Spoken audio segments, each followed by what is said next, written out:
The announcement reverberated through the news cycle like a shockwave, stirring households across the nation as the promise of $2,000 checks reignited debates about tariffs, debt, and the fragile balance of the American economy.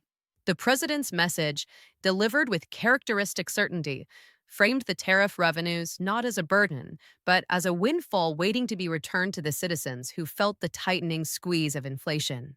Commentators on morning shows debated the origin of the money as analysts projected scrolling charts of import taxes rising steadily over the past several years. In living rooms, kitchens, offices, and buses, Americans listened as discussions resurfaced about how the so-called tariff dividend might rewrite the rules of federal revenue and domestic relief. Economists recalled previous attempts at stimulus, comparing numbers, tracing the origins of each projected dollar, while social media flooded with reactions ranging from celebration to skepticism. Some users questioned how such expansive payments could occur without congressional approval, while others shared memories of waiting for pandemic-era checks, citing delays and bureaucratic hurdles as reasons to remain cautious. Yet the president's insistence that tariff income was vast, trillions, as he phrased it, gave supporters fuel to argue that the nation possessed resources more abundant than acknowledged. They repeated his words about America being wealthier than ever, about factories returning, about investment reaching record highs, and about the looming possibility of paying down a towering national debt that had grown to nearly unfathomable proportions. Policy advisors attempted to contextualize these declarations, explaining that the Treasury had indeed taken in more than $220 billion since the start of the administration, though the cost of the proposed payments would exceed that figure by tens of billions. Still, the idea of money flowing directly back to citizens appealed to millions who had endured rising grocery prices, higher rent, and wages that lagged behind the cost of living. For them, the checks represented more than political theater. They symbolized breathing room, a temporary reprieve from the relentless financial pressures compressing everyday life. Meanwhile, legal experts weighed in on the simmering Supreme Court case, questioning the legitimacy of the tariffs themselves, noting that if the foundation of the program were struck down, the entire structure of the proposed dividends could collapse before any checks were issued. Advocates for the plan dismissed such concerns, contending that the emergency powers invoked were justified by global instability and economic competition. In online forums, people discussed whether the tariffs actually reduced inflation or whether they simply shifted costs in ways too subtle for most families to perceive. Some pointed out that the proposed Doge-based stimulus earlier in the year had quietly vanished without explanation, using it as evidence that grand promises had a tendency to dissolve once media attention faded.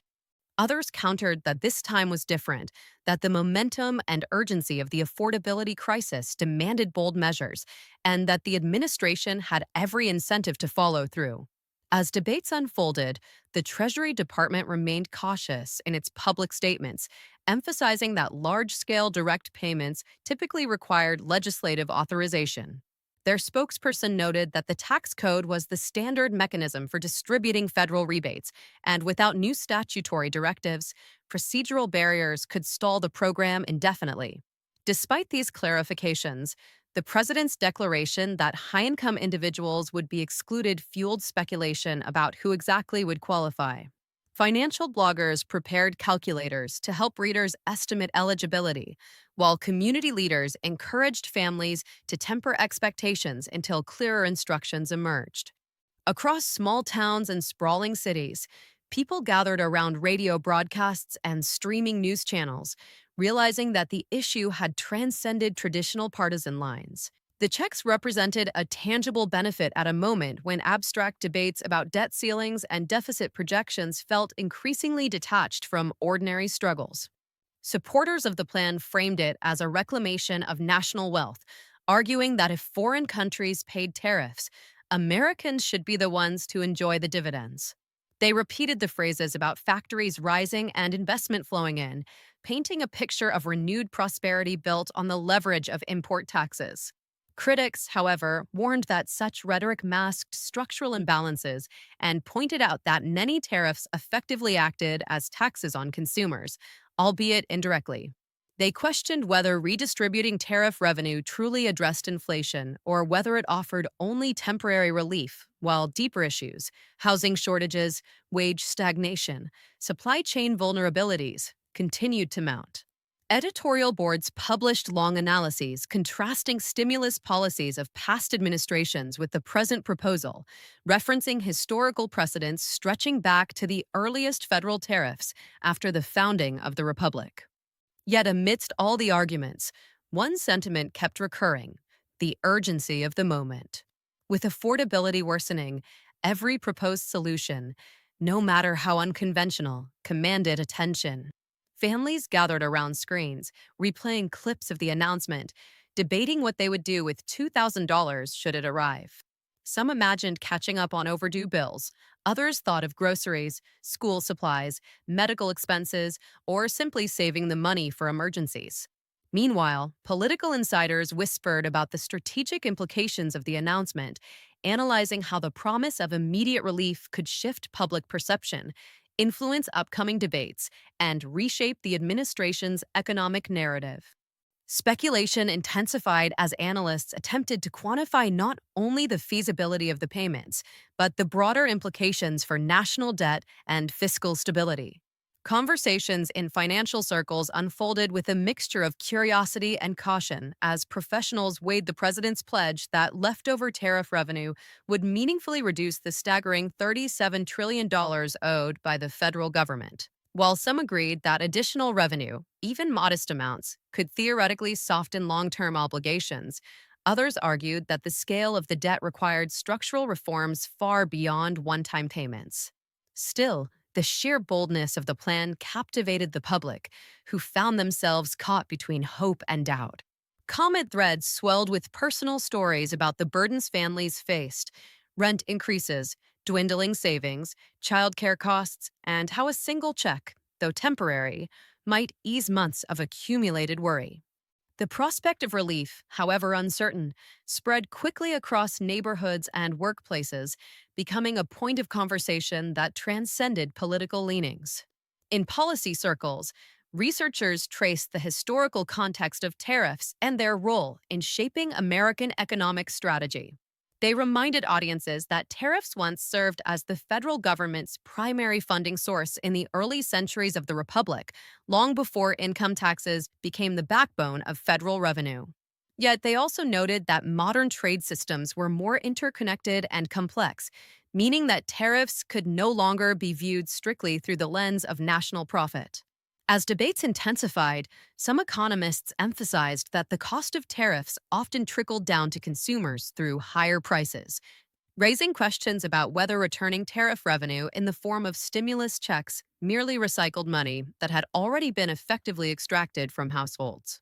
Supporters countered that foreign producers, not American consumers, bore most of the burden, and that the global power dynamics of trade justified a harder stance to protect domestic industries. These clashing interpretations fueled the ongoing discourse, each side convinced their understanding of the tariff flow was the more accurate one. In community centers and local business meetings, concerns shifted from theoretical debates to practical timelines. People wondered how soon checks could realistically be distributed if the plan advanced. Memories from the pandemic era resurfaced as individuals recalled direct deposits appearing quickly for some, but paper checks taking months longer due to printing backlogs and verification protocols. Rumors circulated online claiming that the Treasury had already begun preparing distribution channels, though officials repeatedly clarified that no administrative processes had started. Yet the sense of anticipation persisted, buoyed by posts repeating the president's declarations about the country being more prosperous than ever and capable of supporting not only the payments, but significant debt reduction. Supporters embraced the narrative of a resurgent nation leveraging its tariff power to uplift its own citizens, while skeptics urged caution, pointing out that large federal programs required detailed planning and bipartisan backing.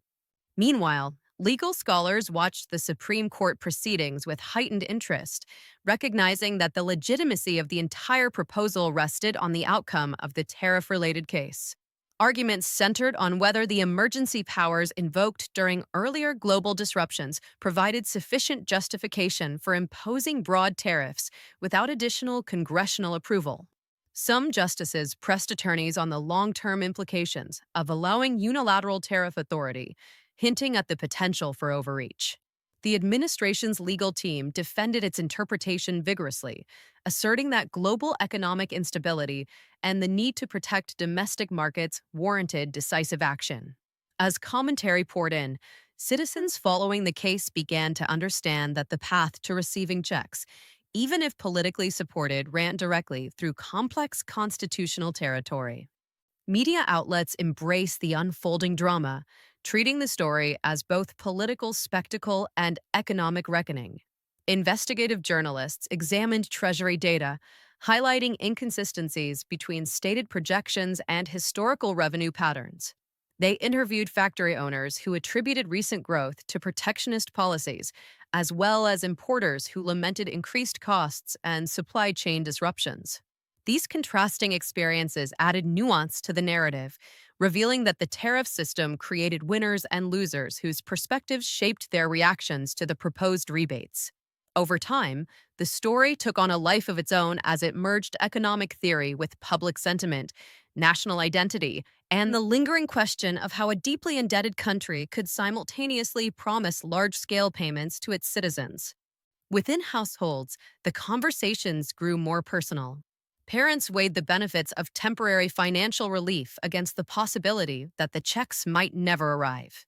Older Americans, some living on fixed incomes, described how inflation had eroded their budgets more than any policy debate acknowledged.